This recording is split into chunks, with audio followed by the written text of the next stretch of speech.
নির্বাচনের সময় DC, SP, UNO এবং থানাগুলোর ভারপ্রাপ্ত কর্মকর্তাদের লটারির মাধ্যমে পদায়ন করা হবে বলে জানিয়েছেন স্বরাষ্ট্র উপদেষ্টা জাহাঙ্গীর আলম চৌধুরী।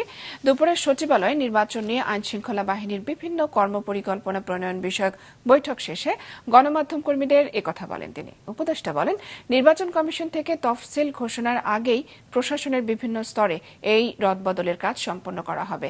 নির্বাচনের সময় আইনশৃঙ্খলা সংক্রান্ত বিষয়ে কমিশনের যেই ধরনের সাপোর্ট প্রয়োজন হবে তা সবই দেয়া হবে বলেও জানান তিনি। একই সাথে উপদেষ্টা জানান, এবারের নির্বাচনে সেনা, বিজিবি সহ আইনশৃঙ্খলা বাহিনী প্রায় ৮ লাখ সদস্য দায়িত্ব পালন করবেন। ডিসি, এসপি, ইউএনও এবং ওসি এরা কিন্তু ইলেকশনে একটা ভাইটাল রোল প্লে করে। একটা ডিসিশন নিয়েছি, এটা স্যারের ইনস্ট্রাকশনের থেকে। এই ডিসিশনটা হলো আমরা স্পেশালি পুলিশ ডিপার্টমেন্টে এসপি এবং ওসিদের, আপনাদেরও আমি হয়তো ইনভাইট করবো, আপনাকে এই অ্যাসোসিয়েশনের সভাপতি এবং সেক্রেটারি, তাদের সামনে আমরা লটারির মাধ্যমে তাদের এই যে পোস্টিংটা আমরা করে দেব।